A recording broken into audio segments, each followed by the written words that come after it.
Jangan salah bagi saudara Allah sebelum melakukan ibadah Jumat pada siang hari ini beberapa informasi dari keluarga.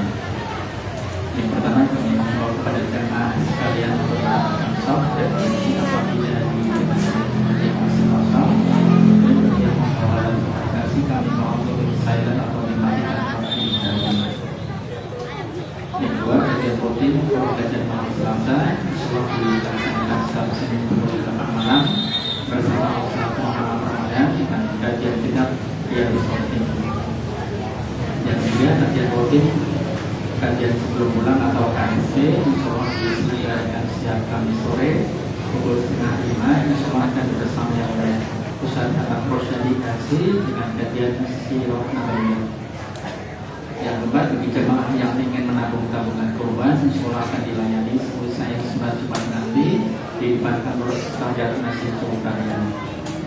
Yang kelima, setelah sholat Jumat nanti usai silakan jemaah dapat mengambil nasi Jumat, silakan mengambil satu orang untuk mengambil satu saja. Yang terakhir, berbeda seperti Imam sekaligus seperti pada siang hari ini, sholat akan disampaikan oleh Ustaz Mufayyar Ahmad Sihan dan akan dikumandangkan oleh saudara Alfa. Demikian pengumuman dari kami. Wassalamualaikum warahmatullahi wabarakatuh. Dan Ustaz Mufayyar kami mempersilakan.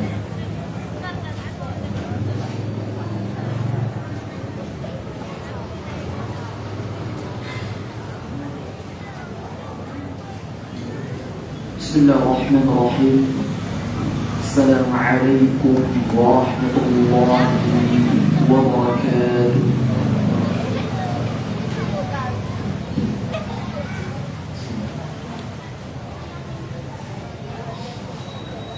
Allahu Akbar,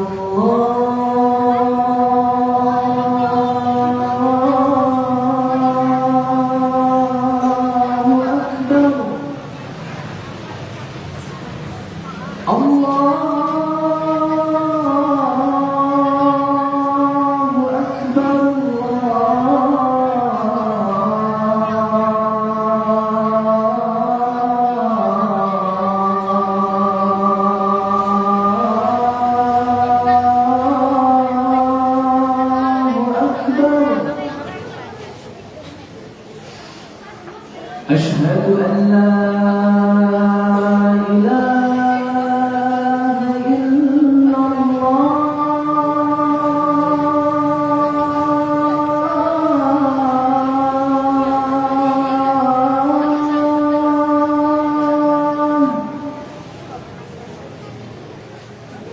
أشهد أن لا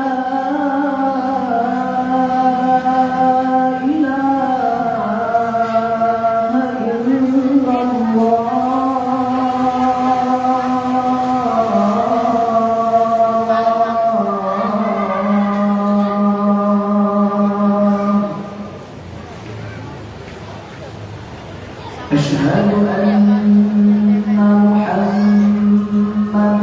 رسول الله.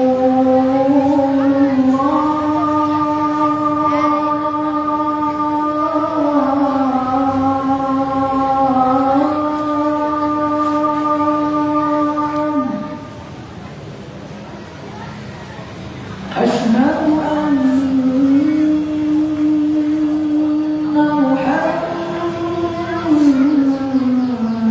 محمدا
الحمد لله رب العالمين.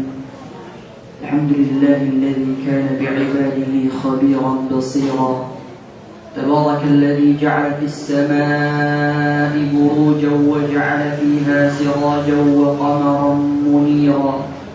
وأشهد أن لا إله إلا الله وحده لا شريك له. وأشهد أن محمدا عبده ورسوله. أما بعد، jemaah sidang Jumat rahimani Allah wa iyyakum jami'an. Yang pertama dan yang paling utama adalah kita bersyukur kepada Allah Tabaraka wa Ta'ala yang telah banyak memberikan kenikmatan kepada kita semuanya, baik nikmat yang tidak pernah kita minta sekalipun, yaitu nikmatul Islam wa nikmatul iman. Dan salah satu bentuk syukur kita kepada Allah Tabaraka wa Ta'ala, marilah kita sama-sama meningkatkan kualitas keimanan kita dan ketakwaan kita kepada Allah Tabaraka wa Ta'ala.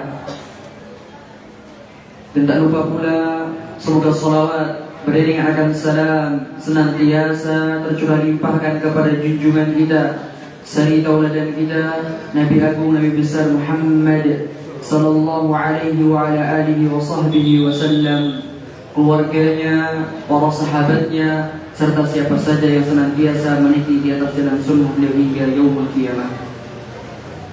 Jemaah salat Jumat rahimani Allah wa iyyakum jami'an. Setiap kita pasti memiliki yang namanya masalah. Ada yang mengalami kekhawatiran, ada yang mengalami kegalauan, ada yang mengalami segala kegundahan dan kesedihan.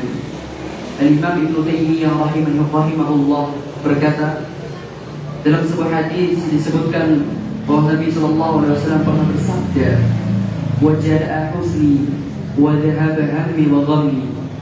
Ya Allah, hilangkanlah kesedihanku, lenyapkanlah kegelisahanku dan kegundahanku.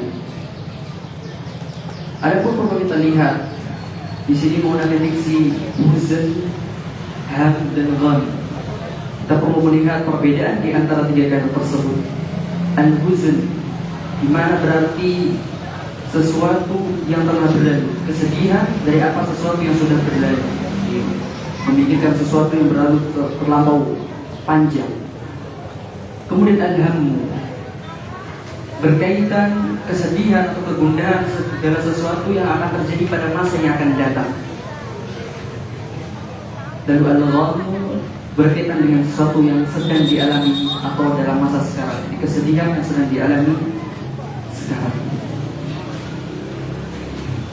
Contoh sederhananya ketika seorang itu mengalami al-huzn, kesedihan karena masa lampau. Seorang terus teringat kesalahan masa lalu, baik dia pernah menyakiti pasangannya, rumah tangganya, menyesal karena dulu beribadah lalai, atau kehilangan orang tua. Intinya hatinya tertarik ke belakang, terjebak dalam seandainya dulu aku tidak kada wakada, seandainya aku tidak demikian dan tidak demikian.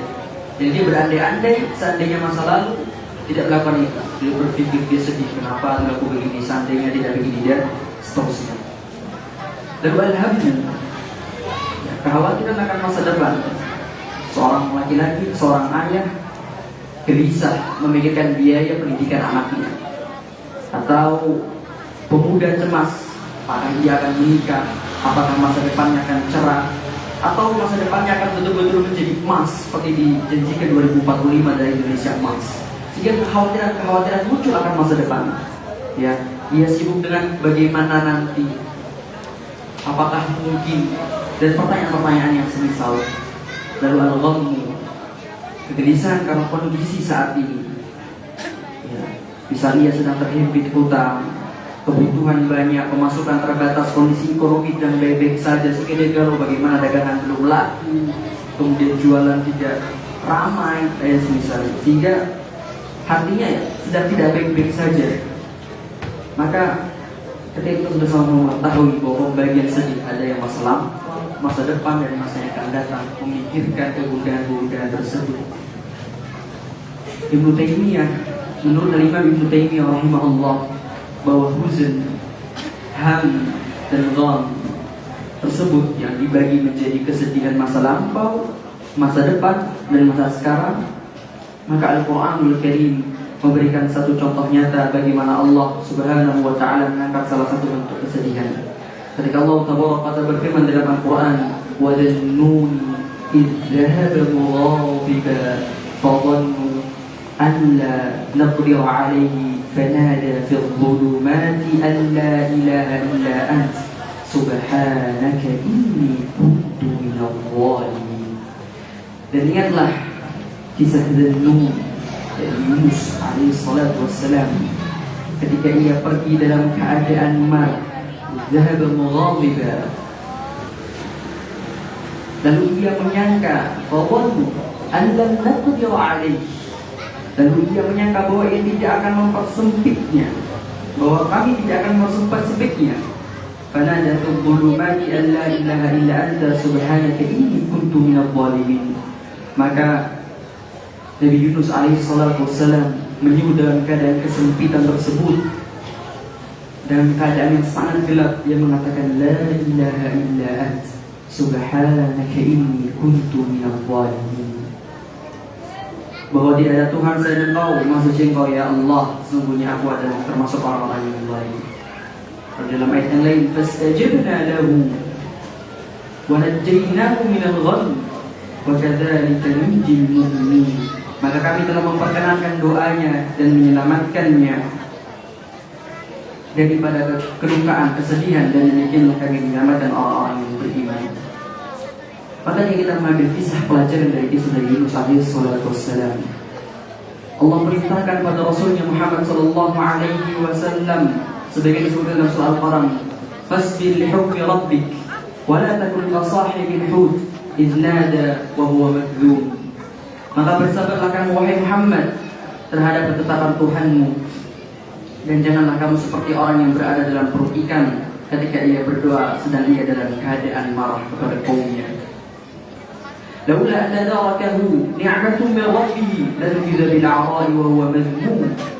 Kalau sekiranya ia tidak segera mendapatkan nikmat dari Allah Tabaraka wa Ta'ala, benar-benar ia akan dicampakkan ke tanah tandus dalam keadaan tercela. Fajtabahu rabbuhu faj'alahu minas salihin. Lalu Tuhannya memilihnya dan menjadikan termasuk orang-orang yang saleh. Syekh Abdul Rahman bin Nasir As-Sa'di menjelaskan ayat ini.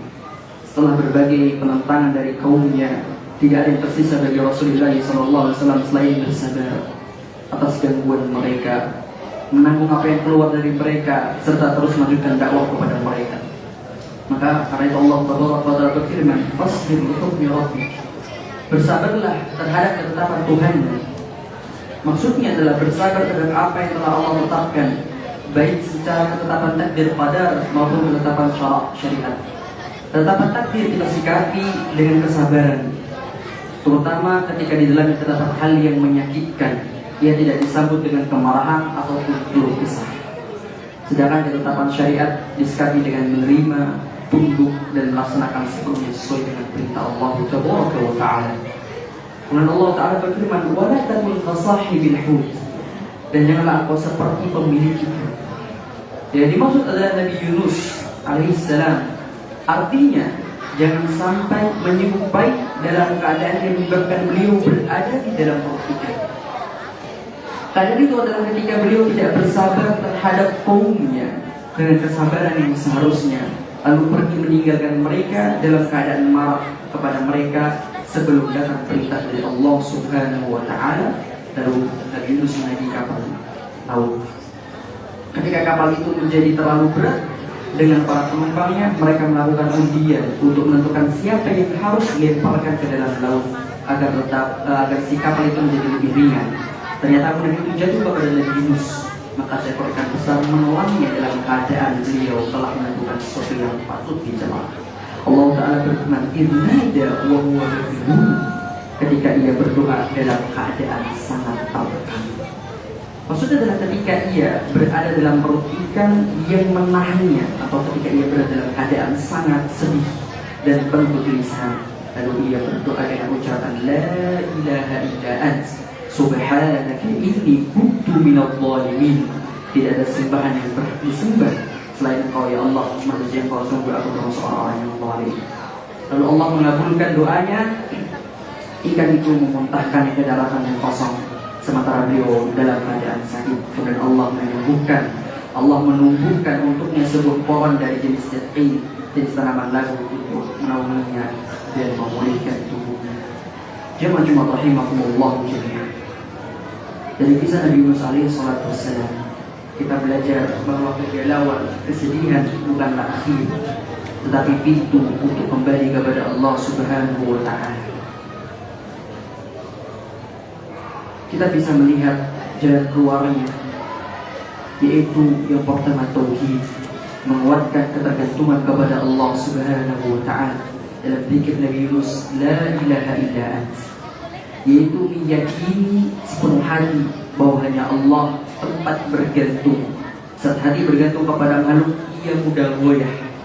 Namun ketika bergantung kepada Allah, hati itu akan kokoh. Kemudian bertasbih, membersihkan hati dari prasangka buruk. Subhanak, maksudnya engkau dari segala kekurangan. Ini mengajarkan kita untuk tidak berburuk sangka kepada takdir, karena semua yang Allah tetapkan pasti mengandung hikmah. Kemudian pengakuan dosa atau pengakuan kelemahan diri, di mana kuncinya pertolongan dari Allah Subhanahu wa ta'ala. Inni kuntu minadh dhalimin. Mengakui kesalahan dengan jujur di hadapan Allah, sesungguhnya aku termasuk dari orang yang zalim. Hati yang rendah lebih dekat kepada rahmat daripada hati yang merasa benar, sombong. Kemudian sabar terhadap ketentuan Allah. Fasbir li hukmi rabbik. Sabar dalam menghadapi takdir yang menyakitkan dan sabar dalam menjalankan syariat. Tidak mengeluh, tidak marah, tetapi menerima dan tetap taat kepada Allah Subhanahu wa ta'ala. Kemudian menjadikan akhirat sebagai tujuan. Kesibukan dengan urusan dunia dan berbagai kemudahan yang dapat memecahkan hati dan mencerai-beraikan fokus seseorang. Namun jika seorang hamba menjadikan akhirat sebagai ghayah, sebagai tujuannya, maka Allah akan menyatukan urusannya dan menguatkan tekadnya. Lalu apa yang bisa kita lakukan juga dalam memperbanyak doa kepada Allah Subhanahu wa ta'ala. Wa idza sa'alaka 'ibadi 'anni fa inni qarib ujibu da'watad da'i idza da'an. Dan bisa berdoa, Allahumma inni a'udzu bika minal hammi wal hazan wal 'ajzi wal kasal wal bakhri wal jubn wa ghalabatir rijal. Kita bisa berdoa kepada Allah, memperbanyak doa dengan segala doa yang bisa kita lantunkan kepada Allah Subhanahu wa ta'ala. Allahumma rahmataka arju فلا تكلني إلى نفسي طرفة عين وأصلح لي شأني كله لا إله إلا أنت. Dengan segala doa yang bisa kita lantunkan kepada Allah Subhanahu wa ta'ala. Dan yang terakhir adalah bertawakal kepada Allah Subhanahu wa ta'ala. Wa man yatawakkal 'ala Allah fa huwa hasbuh. Dan makna tawakal jangan kita maknai bahwa tawakal adalah benar-benar hanya menyerahkan kepada Allah, lalu kita berdiam diri saja lalu ya Allah yang mengatur. Allah tawakal adalah benar-benar kita menyerahkan kepada Allah dan kita mengikhtiarkan berusaha apa yang bisa kita usahakan. Boleh disebutkan dengan tawakal adalah adanya ikhtiar dan adanya penyerahan diri kepada Allah Subhanahu wa ta'ala. Karena innallaha la yughayyiru ma biqaum hatta yughayyiru ma bi anfusihim.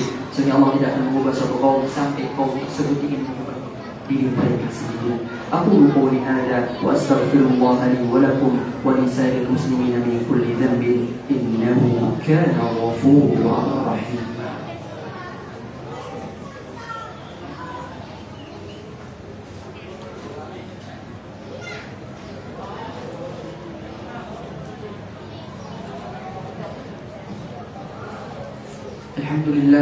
Alhamdulillah rabbil alamin wal 'aqibatu lil muttaqin wa la 'udwana illa 'alal zalimin.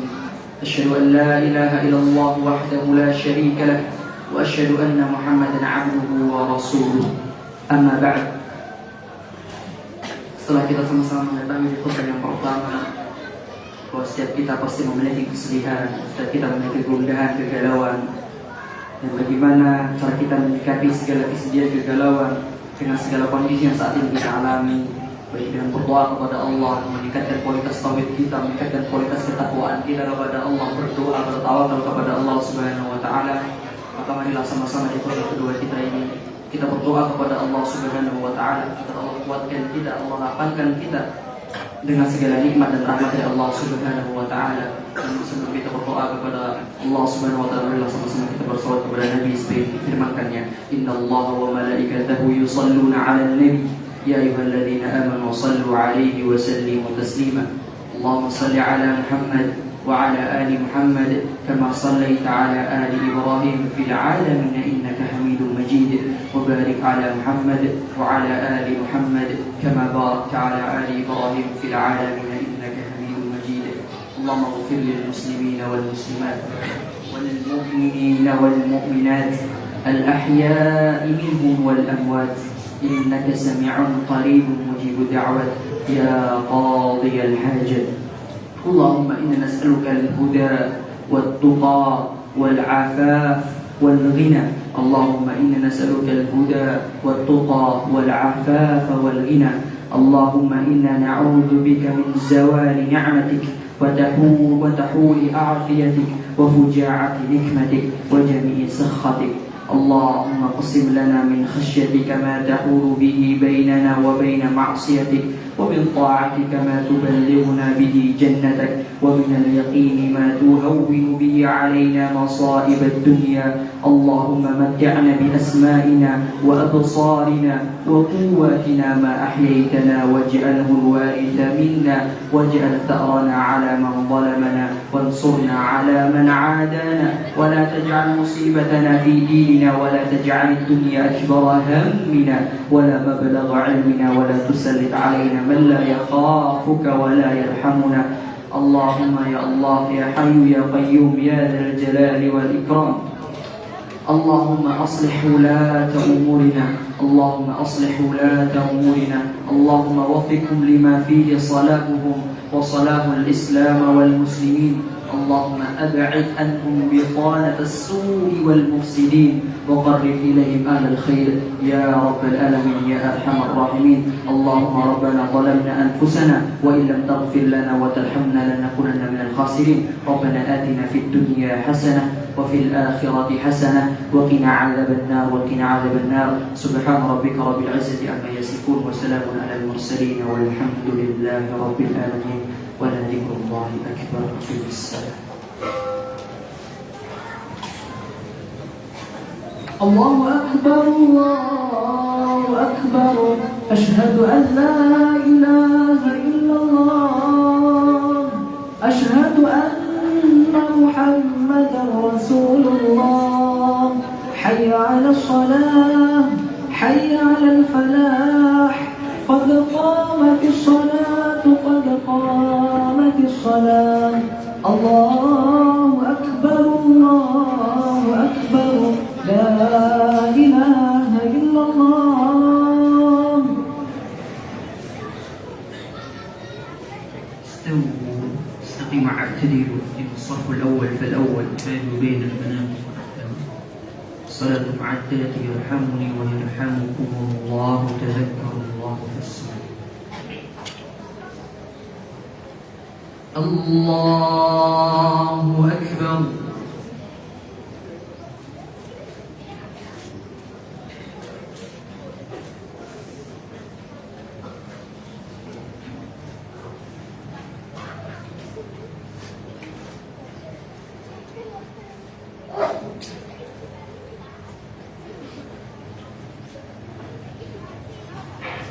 بسم الله الرحمن الرحيم. الحمد لله رب العالمين الرحمن الرحيم مالك يوم الدين إياك نعبد وإياك نستعين. اهدنا الصراط المستقيم صراط الذين أنعمت عليهم غير المغضوب عليهم ولا الضالين.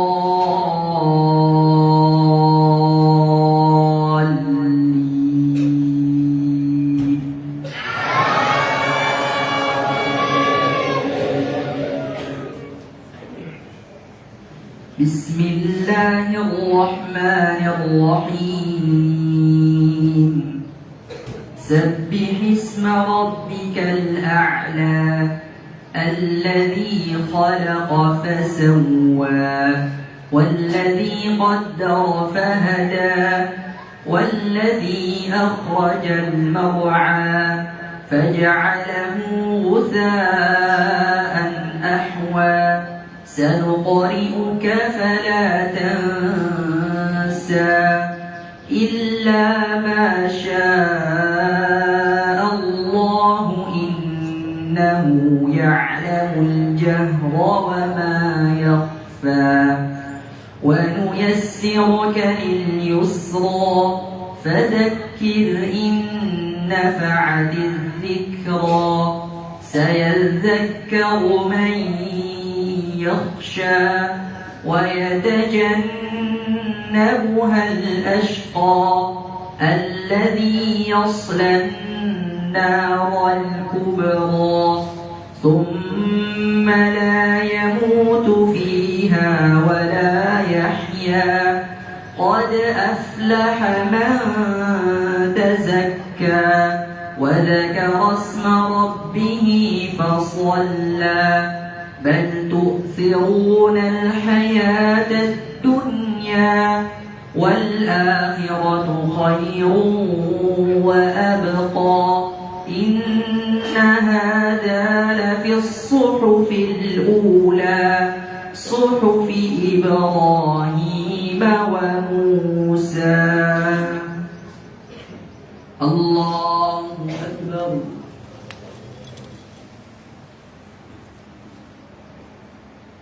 سمع الله لمن حمده. الله أكبر.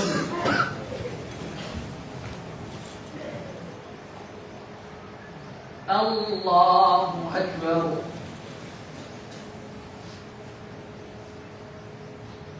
الله أكبر.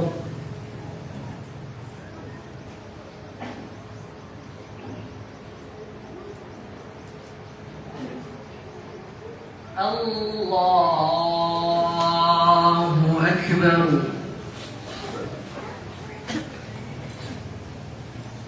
الحمد لله رب العالمين الرحمن الرحيم مالك يوم الدين إياك نعبد وإياك نستعين اهدنا الصراط المستقيم صراط الذين أنعمت عليهم غير المغضوب عليهم ولا الضالين.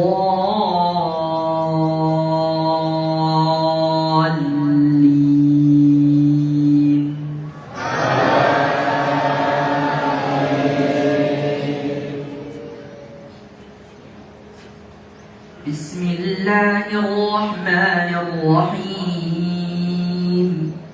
أرأيت الذي يكذب بالدين فذلك الذي يدع اليتيم ولا يحض على طعام المسكين فويل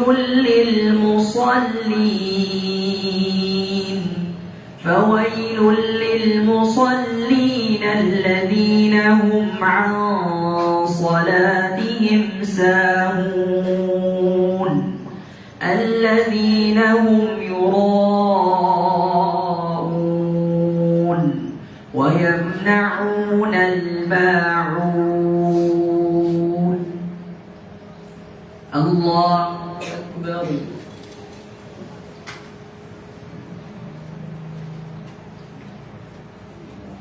سمع الله لمن حمده. الله أكبر.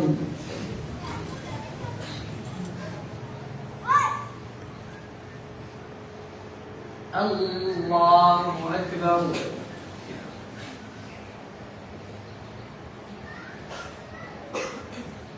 الله أكبر.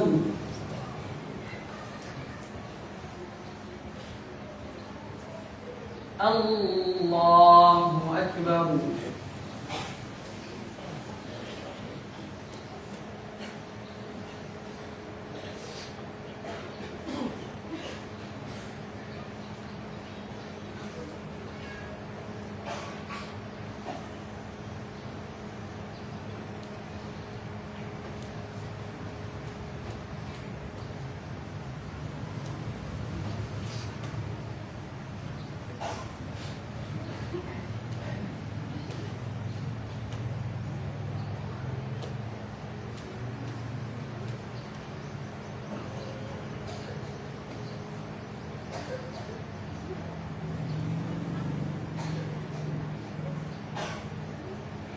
Assalamualaikum warahmatullah.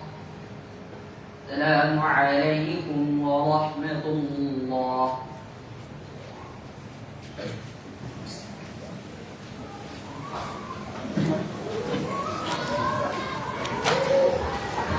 Ada enggak kan? Enggak.